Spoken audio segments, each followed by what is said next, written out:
Hi everybody, it's Margaret from The Art of Dog, and today I wanted to talk about signs of pain.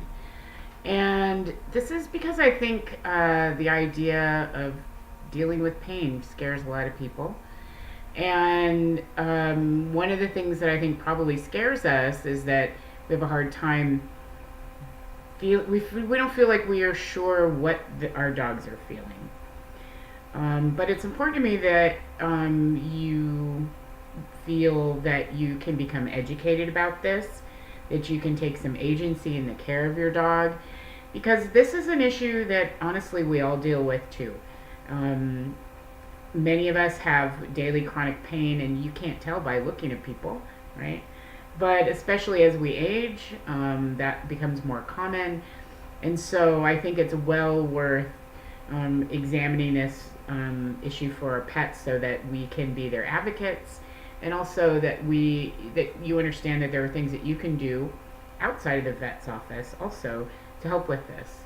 Um, the two basic categories that pain goes into are acute and chronic.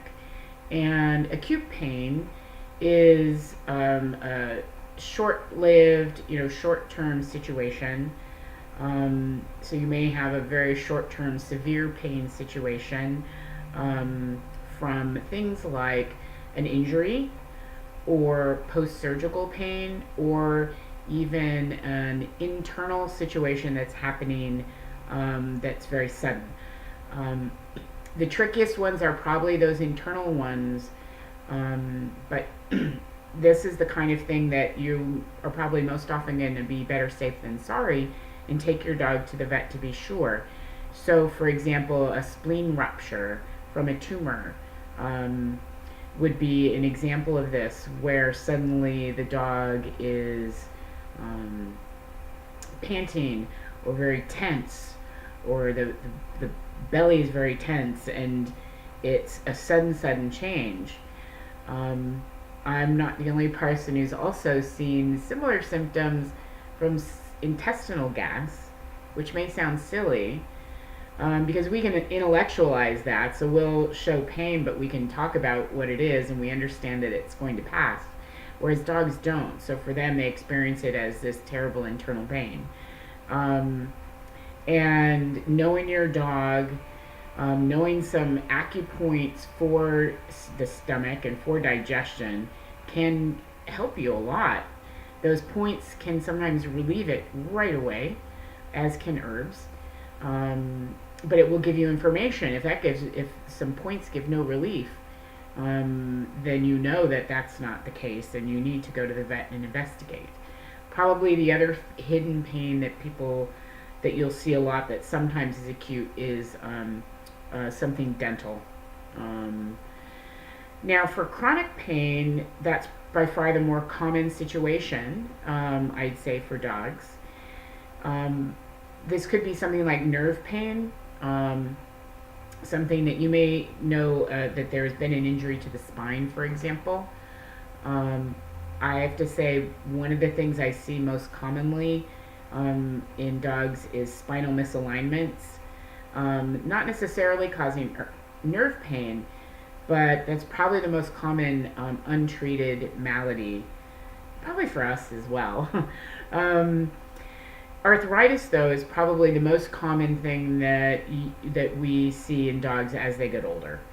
My own dog, who had great structure and everything, was very active when she was young, and I, not knowing what I know now, overexercised her with ball play, with a chuck it, and she charged down after the ball and charged back, and that quick starting and that kind of extreme exercise in order to tire her out actually was not good for her joints.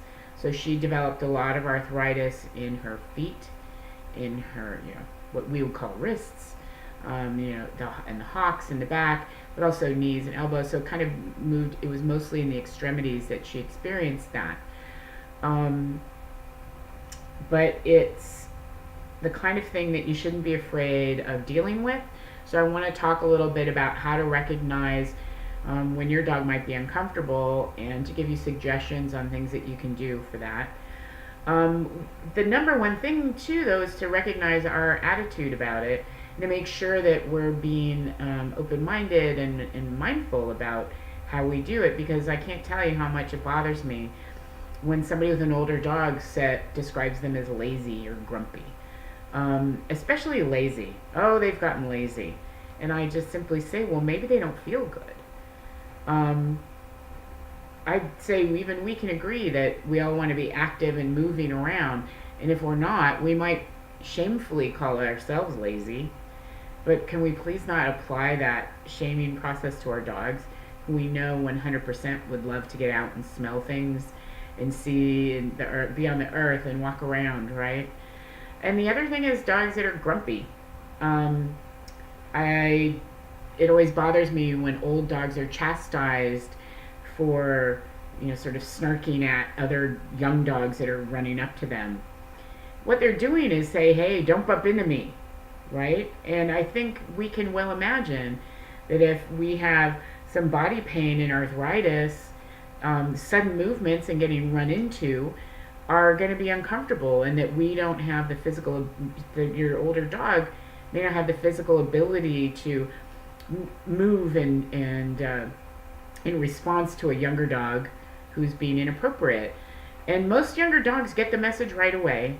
So please don't reprimand your older dog for doing that. They're well within their rights to insist on some, personal space, right? So, as I said, not wanting to be touched, or even not wanting to be touched in certain ways by human family members. In terms of joint stuff, what you want to look at is really watch them moving, and maybe their stride is not as long as it used to be.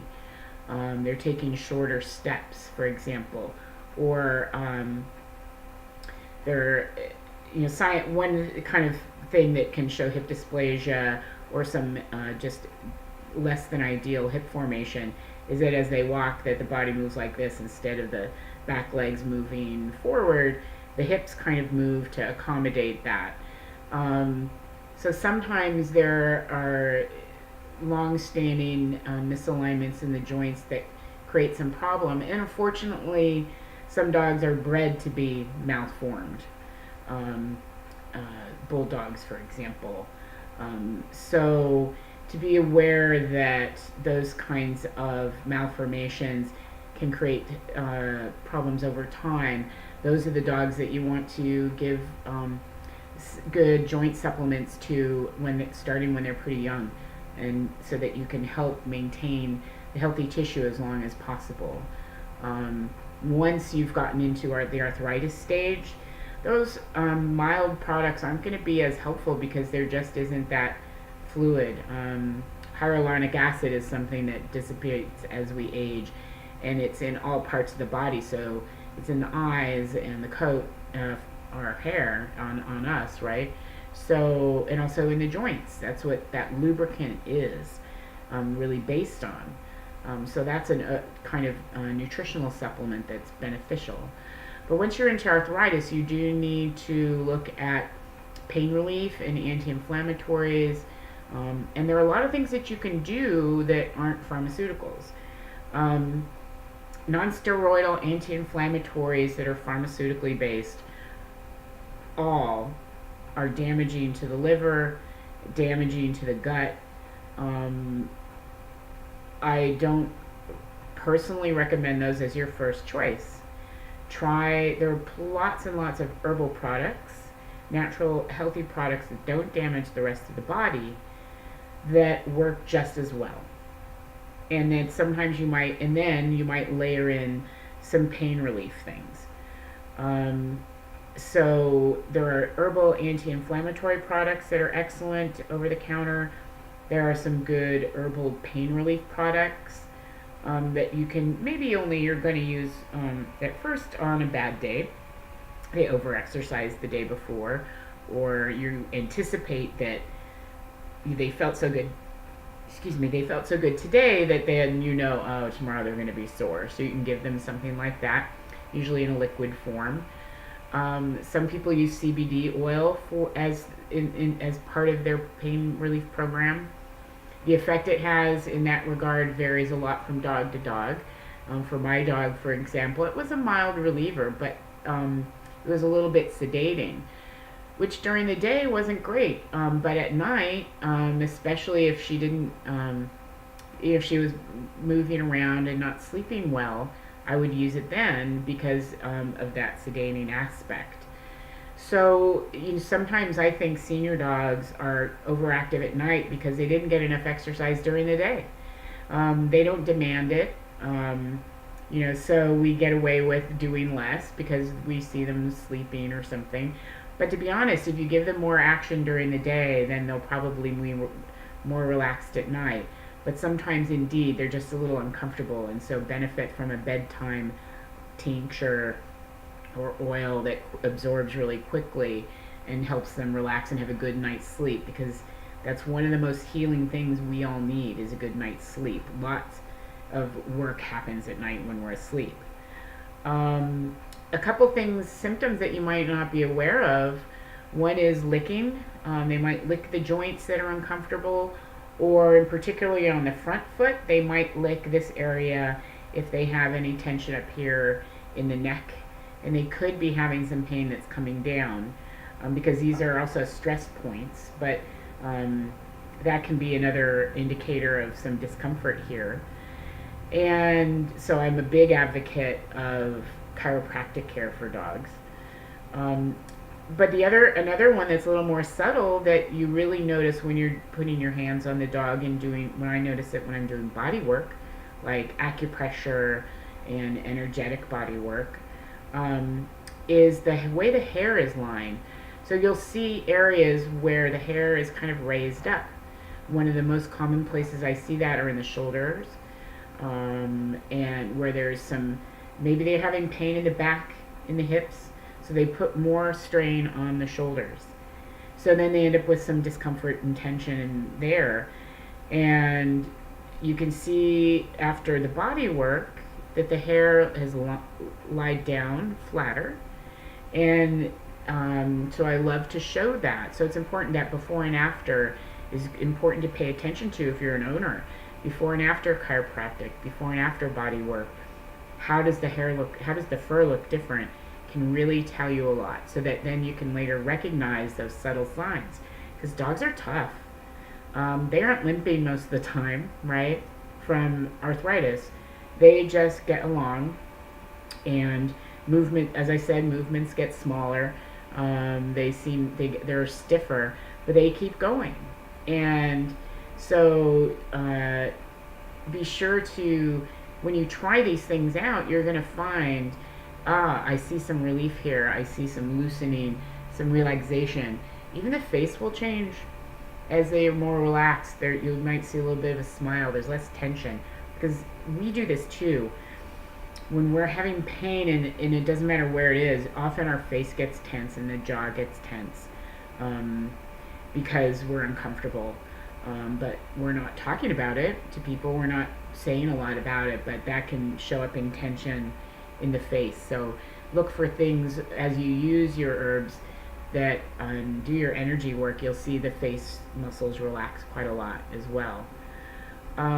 So besides using good herbal products, and some of these are, there's some good over-the-counter products, but really also working with a practitioner like me allows for probably better application, more mindful application, that you're not doubling up on some things, but adding in a layer that is definitely working differently. And also there might be some herbs that you use that are going to have a smaller dose that's very specific to the dog.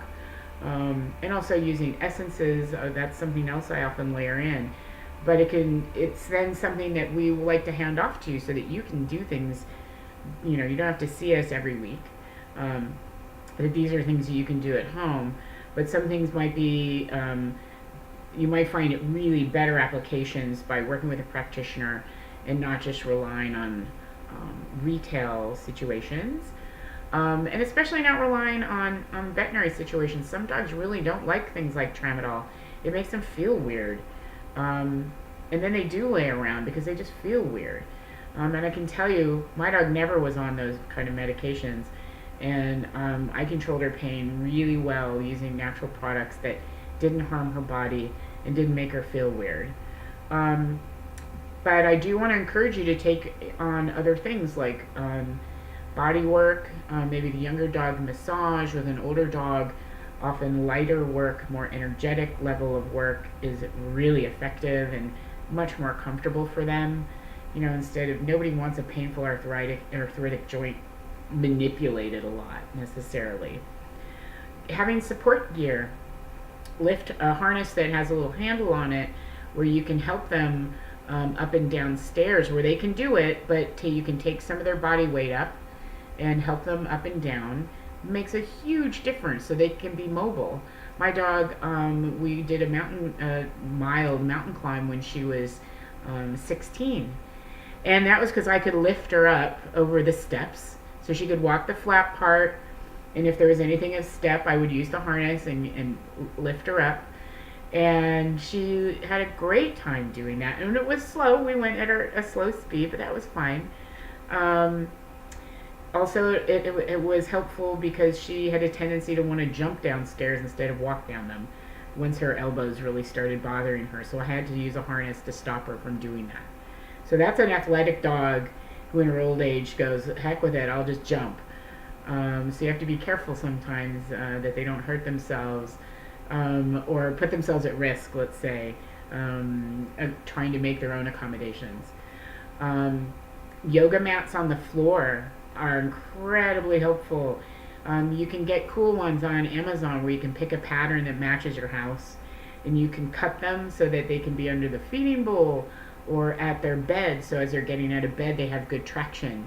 I'm a huge proponent of the creative use of yoga mats for older dogs because that traction makes the most difference. So as you can see, I'm a big proponent of keeping them moving.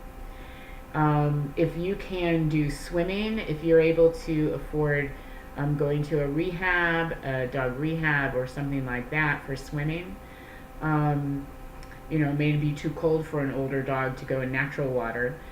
But it's amazing to watch when you really watch how they're moving their joints in a much bigger range of motion than they do on land, including, I'd say for arthritis dogs, you'll see the feet and toes stretch out and the wrists flex.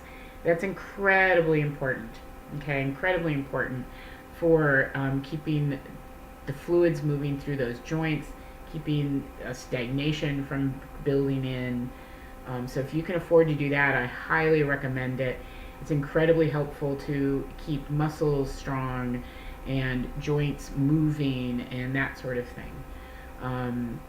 That coupled with at-home body work can do amazing job at keeping dogs mobile and active, which means they're going to be happy, right? They're going to be out smelling the world, exploring, being part of the social scene, and they deserve it and they can do it. So I really hope that the things that I've talked about today give you a little bit of confidence, a little more confidence in tackling this problem that is really something that we shouldn't fear.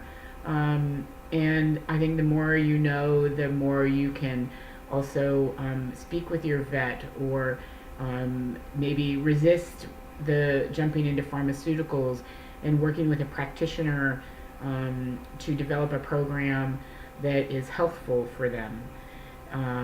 And your dogs are going to appreciate it so much that you're going to be really glad that you got involved in helping them, because the worst thing is to, out of fear, not do anything and let them just get tighter and tighter and be in bed more. And so I want you to be confident about taking steps to help them feel better. So if you have any questions for me, visit my website, theartofdog.com, and I'm happy to answer questions or work with you privately to help you with your dog. All right, so everybody have a good day. Get out and stretch and take your dog out for a great stroll. All right, bye-bye.